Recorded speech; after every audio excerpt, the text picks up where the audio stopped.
Hi group. So today we're talking about transcending frustration.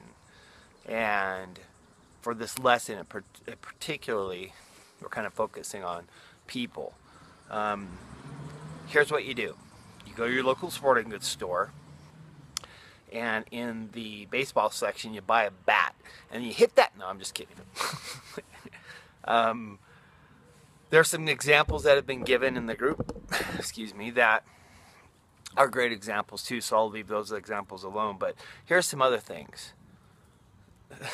This actually, sometimes you can actually correct somebody who is always negative with you, or at least make them want to go away and not bring that back to you anymore, which is, sorry about just the camera here, when they start being negative, just look at them. Just stare at them and don't say anything, and it'll freak them out. And then if they say, well, don't you have anything to say about it? Say, no, actually I don't. To be quite honest, I try to focus on the positive, and I'm going to see the positive in you, but I won't respond to your negativity. And that's kind of important to recognize with the people that we have to be around, because we can't just leave those people. And in some cases, just saying okay or I know encourages those people, because that's all they're looking for, and they're looking for an audience, not necessarily looking for a response. So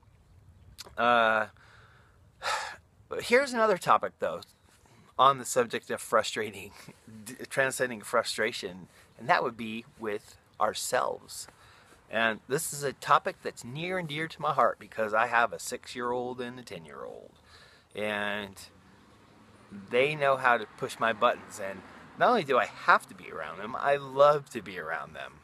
And so when I find myself losing my temper, sometimes I do, and I get short with them, and then I have to go to them shortly later and say, Daddy loves you, and I'm sorry for losing my temper. I own up to it.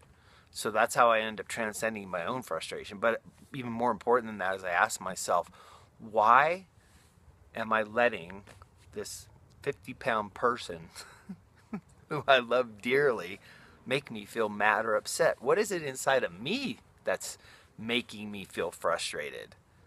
Because something the other person is doing can be frustrating. And you know what? If you don't have to be around somebody and they're just negative, then late, next.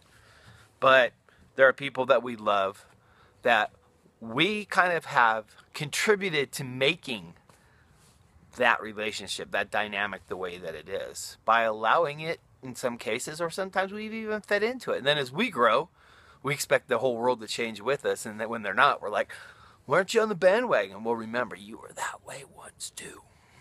So look at it from a compassionate side. If you care about the person, you really want to help them, try some strategies that will help them change. I know some of the comments like, what if it's a friend we're trying to love and support? Well, if you're letting them be negative and complain to you, you're not freaking supporting them at all. You're enabling them. You're helping them to stay in a negative vibration. So you're not helping them at all. That's one of the things that we tend to fool ourselves and lie to ourselves about, like we're the martyr syndrome. Like, oh, but I'm just trying to help them. You're not helping them. You're helping them stay that way. So don't do that. Do help them to grow. And sometimes in one word, sometimes no is a complete sentence. So when somebody, in the example that was given, two people are having a great vibey time, and all of a sudden somebody else walks up and changes the mood, you can change it back.